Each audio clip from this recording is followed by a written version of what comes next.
Welcome to conference coverage on ReachMD. The following activity, titled STI Screening and Counseling Strategies for Transgender Patients, was recorded at Prova Education's Guideline to Practice, Managing Challenging Cases in Primary Care.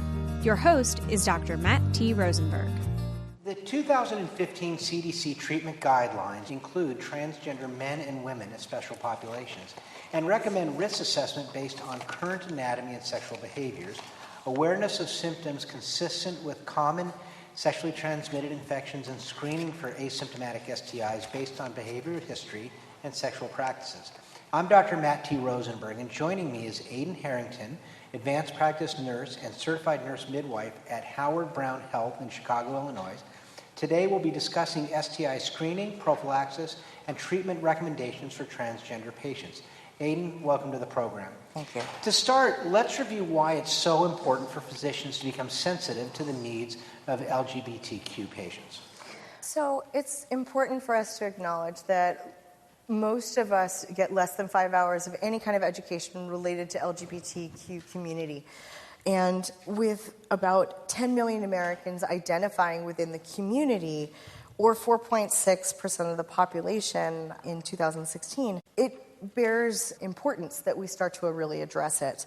And there's been a dramatic increase in the number of folks identifying as LGBTQ, and I think it's largely because of the millennials. One of the limitations, though, in research is that it bases on who someone identifies as. And unfortunately, because of stigma and that oftentimes our identity and behavior aren't always matched, we're really not capturing everyone that truly is LGBT. And with 1 million people in the United States identifying as transgender, it's important that we start to really do more for those folks. LGBT folks are less likely to come out to healthcare providers due to fear of discrimination, mistreatment, refusal of care. And so what that really translates to is that many of our patients will never tell us unless they feel it is safe to do so. So we really need to ask. What do we know about the avoidance of care among the transgender population? Many trans folk avoid care for routine screenings, urgent medical care. It leads to a higher rate of mortality and morbidity.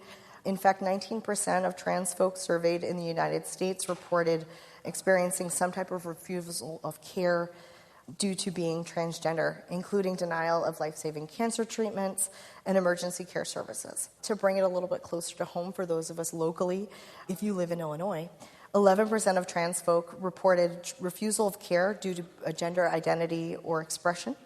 3.9% were living with HIV versus 0.6% of the United States population. 22% postponed care when they were sick or injured due to fear of discrimination. 48 versus 59% of general population had employer-based insurance, and 45% reported having attempted suicide at some point in their life, which is 28 times the general population of 1.6. Those are some staggering numbers. Given this experience of refusal of care and the high numbers that you're just mentioning, what added health risks do transgender patients face? Well, LGBTQ folk in general face a lot of risk factors that are unique to them, but also common. We're definitely a very diverse community where we may have more in common with those in our local communities than in general. However, LGBT persons experience greater incidences of depression and anxiety, substance abuse, cardiovascular disease, sexual and physical assault, violence, HIV, and other STIs, more so than any other group. And chronic stress of being marginalized, especially when we're also part of other marginalized groups, whether we're a person of color, we're an immigrant, documented or not, and even being a woman can further create barriers to affect our health outcomes and access to care. And not surprising, transgender and bisexual individuals face the highest depression and suicide rates of any group. So given these staggering numbers, obviously there are a lot of things that we as healthcare providers can do. So let's say the providers here listening today might want to expand their practices to serve more of the transgender and sexual minority patients. How would you suggest they do that? Well, first off, we need to just learn more. We need to put together, amass more information about how we can serve the community, what risk factors they have, include more expansive terms and options on our intake forms, options that include domestic partner, partnered, non-monogamous, various genders, and perhaps even a fill-in option. Allow folks to designate their sex versus their gender, allow for information about what their insurance paperwork says versus how they identify, using preferred name and pronouns in our EMRs. We need to ask more questions than do you have sex with men or women? And no, I don't just mean both. I mean asking about gender and sexual identity, our behaviors, and actually ask what sex looks like for people, what parts of their body they're using. We can't make any assumptions because we won't be able to accurately assess their risk and provide effective interactions if we don't know what people are actually doing with their bodies. And we really need to train everyone from the front desk to the folks in the clinic on LGBT cultural competency. Organizations like Howard Brown will come to agencies to do education, but also Fenway Health has online modules to do training. Okay, so let me hone down on something. You just mentioned the appropriate way of asking something. And so let's say that I'm in my clinic and I'm seeing a patient who's new to me and I'm doing a physical. And one of the things we ask about is your sex life. And we try to be very careful with that. So we'll say, are you sexually active? Okay. Because we don't want to make assumptions that someone actually is sexually active. So we start with sexually. So sexually active. Yes, I am. Now, I want to assess risk. So I'm trying to figure out if it's heterosexual or homosexual sex. Well, and it's more than just that. So, I mean, I say, so how do you identify as far as your gender? What label feels good for you on that? Okay, great. And then what label do you use as far as your sexual orientation? And I allow the person to tell me.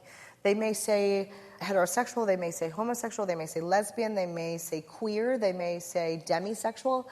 Let them tell you the term. And then I ask them, so how would you describe the people that you are sexually and romantically attracted to? What genders do they have? What parts of your body are you using for sex? And I think that's more important than finding out what types of people they're having sex with. It's, are you using your mouth for sex? And if so, how? Are you using your genitals? If so, how? We can ask a person during a well-woman visit, are you having sex with men? And she may say yes, okay? Even just in a cisgender context. She may be having strap-on sex with her partner where her genitals aren't even being penetrated. But if you don't ask her how sex looks, you won't know that.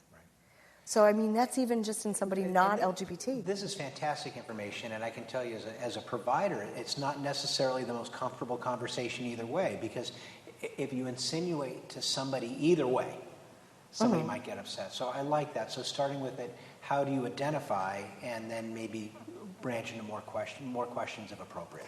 I find that most patients are completely okay with having these conversations. They pick up on our reticence to talk about it.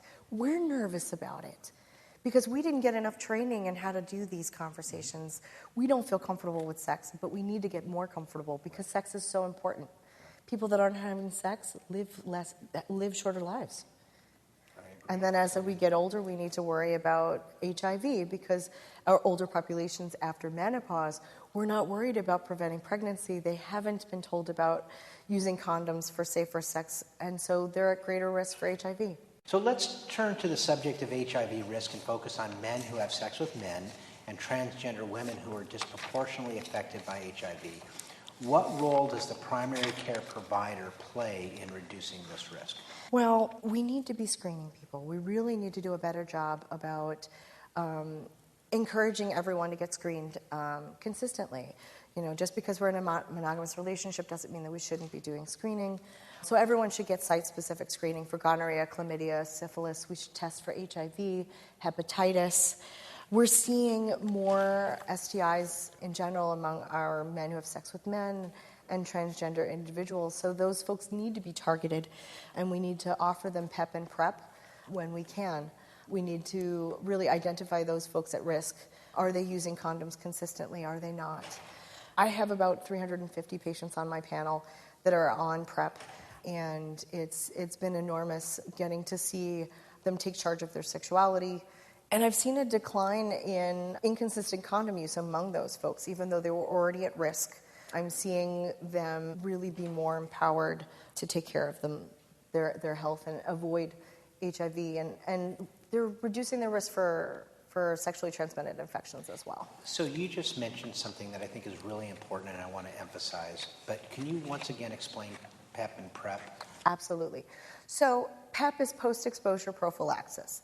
It is basically a regimen of HIV medication that we take within 72 hours of a possible exposure. It should be offered to anyone who's had a possible exposure, whether it's through a needle stick, a unprotected sexual encounter, anyone, we should be offering it like we offer contraceptives, or Plan B rather. And so it's within the first 3 days after an unprotected sex encounter, we do baseline labs, we check a fourth generation HIV test. We're assessing for whether or not they're having any acute HIV symptoms. They may have been, exposed previous to that encounter, and so we want to make sure that they're not having those symptoms. And so we're screening, we're doing all baseline labs. We get them started. I typically will do Truvada and Tivicay because most patients that are an indication for PEP, especially for sexual exposure or IV drug use, they're going to be indicated for PrEP, which is pre-exposure prophylaxis. PrEP is 99% effective when taken every single day. I encourage all of my patients to really make a routine of it. The research currently shows that it becomes effective after 7 days in the rectum and that it needs about 21 days to reach effective levels in vaginal tissue. But when we're talking about PrEP, we're doing routine labs. The first month, we have them come back and we check a CMP to make sure that their kidneys are tolerating it. We can see an increase in creatinine with Truvada. But after that, we do every 3 months, we're just doing routine checks, making sure no HIV, their kidneys are tolerating it well, and we're checking for routine STIs. Because again, if we're at risk, if we're engaging in risky behavior, we are wanting to treat when we're having those. My guess is a lot of primary care providers nationally are not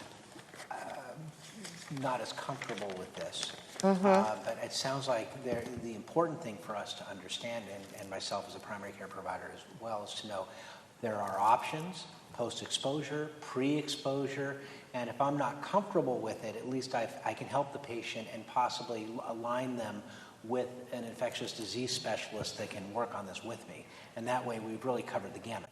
I would encourage primary care providers to really become comfortable and not make our patients have more barriers to care. I am seeing a lot of patients who their primary care provider, has them come see us, but really it's not hard. And we're making more hurdles, and it could be potentially increasing their risk for HIV in that interim period between when they leave your office and they come to mine. Right. On the other hand, as a provider, if I'm saying, look, this might be relatively new to me, if I were to call your clinic or my local clinic and say, you know what, I've got a patient who's at risk, can you help me get this started? Let's work on this together. Now I'm paying attention to their symptoms and I'm validating what's going on. So I'm not putting them off, but I'm trying to give them the best care possible. Absolutely. Cool. This has been some great information. I want to get a couple of things. You had mentioned, we talked about PrEP and PEP, and obviously PrEP doesn't protect against other STIs.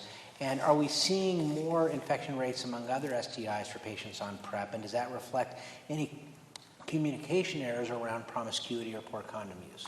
So we have seen people nervous about whether or not it increases risk-taking. And as I said, I'm seeing a decrease overall. These folks were already engaging in risk behavior.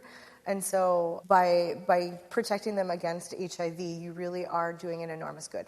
And we do routine screening for, as I said, gonorrhea, chlamydia, site-specific. So if we're using our mouth, using our rectum, using our vagina, checking for syphilis, hepatitis. We're also doing routine screening. We're seeing an increase in LGV, which is a new, I call it chlamydia on steroids. It started from overseas and came to New York about 2009, I think, and now we've got it here in the Chicago area. And it just causes more severe symptoms. We can see enlarged lymph nodes, spasms of the anus. We see more discharge, rectal bleeding.